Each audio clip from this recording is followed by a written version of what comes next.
Okay, this one. Okay, one very interesting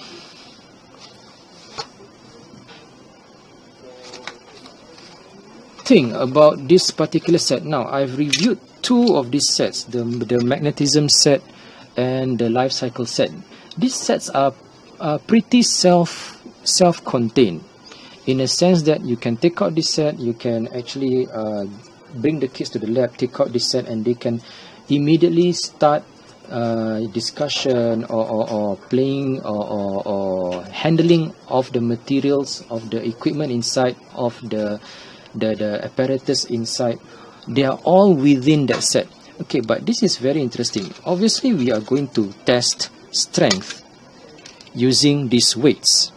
Okay, and if you are going to be testing on strength, you are going, our normal MO is to compare cotton thread versus a nylon thread and see which one snaps first, which one can hold on to more weights versus one which can hold on to less weights. And because of that, I find it very intriguing that you are not given the nylon thread here, you're not given the cotton thread here, and I suspect it is because it is a disposable item.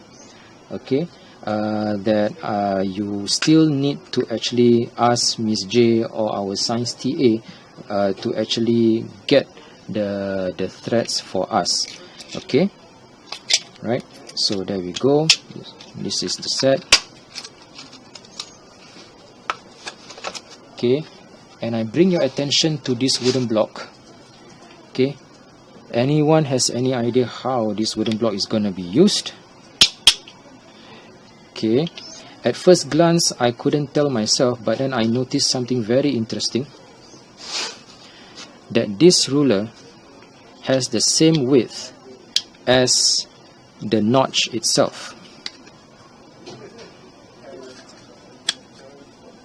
Yep, what you can do is to, let me just see if I can put this, slot this in properly. Okay, let's see. There we go. Okay, you can put one of the rulers in this manner, the other ruler in that particular side. Okay, and then you can use this other piece, the other part of the wooden block, to cover it like this. Yeah, and I think you guys can tell where this is going, that you can put this at the edge of your table using the weights that we have here, hang it here and see which one bends more. So this is your test for flexibility. Quite stylish, right, in that sense. Okay, so the reason I suspect why this wooden block is designed in such a manner is that you can press on to the top of this wooden block to apply pressure so that the whole thing doesn't topple. Okay, and I suspect this one you are going to use this more as a teacher-led demonstration. Okay, yeah, and the scales I used to show which one can bend more. Okay, so we have actually covered all of the items. Okay, we are now down to the single base items, the squishy and the slap band. Okay, this is not meant, I do not think this is meant for experiment purposes. Okay, but rather as a topic for conversation, for discussion. Okay, where you can talk to the kids and what this slap band is actually for. Try to or rather push their discussion towards identifying that it's luminous, that it reflects a lot of light, and hint safety purposes, where you have a traffic marshaller who wears this, yeah, at the pedestrian crossing, yeah, guiding kids and so on.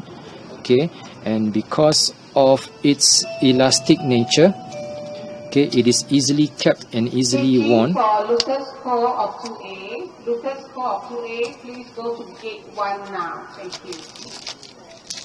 Okay, and last but not least, we have the squishy itself. This is very similar to the toy squishies that our kids buy from shops outside. Okay, and you may want to ask them what material this is made of, how come it is squishy, and what causes it to be squishy versus another kind of a material. Yeah, this is more for discussion purposes. Okay. Remember, we are teaching the kids to identify the use of the material in relation to their property and the intended use of the object. Okay. Next we have the bags, which are fairly self-explanatory. Again, you can talk about the absorbency, or rather whether or not these bags are waterproof. You can also talk about how transparent these bags are, okay, by shining a light through them. This is fairly self-explanatory lah. Okay, I shall not go into too much detail about this. Okay, it's all about comparing and contrast. The last part is the card game itself. Okay, where here we go. Okay, so place 2 stacks of cards face down on the table. Take turns to play the game. During your turn, pick a card each from the material stack and the object stack. Share with your friends whether the selected material can be used to make the object as shown on the card. So if I have these card stacks, okay, let me just turn this right side up. For art stream of 5A, art stream of 5A, please come to the general office now. Thank you. Okay, so we have 2 stacks. I'm just going to put them here for the sake of demonstration. So a player will pick up the material card and the object card. Share with your friends whether the selected material can be used to make the object as shown on the card. Okay, yeah, obviously you're not going to use glass for clipping our nails. Why?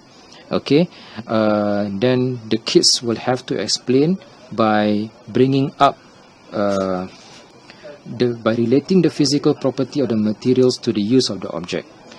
Okay, so then you go on to play the game. Now, this game does not necessarily have to be played in a group. The teacher can just take out one set, and using your visualizer, okay, just put this onto the teacher's table, flip it, okay, and the kids can say why is used and why is not used. Yep, you do not necessarily have to play a game. Okay, you can have this as a tool for revision in that sense lah. Okay, so ladies and gentlemen, this is the Let's Explore Materials kit. Okay, many of them are pretty self-explanatory. Some of them also lend to multiple users.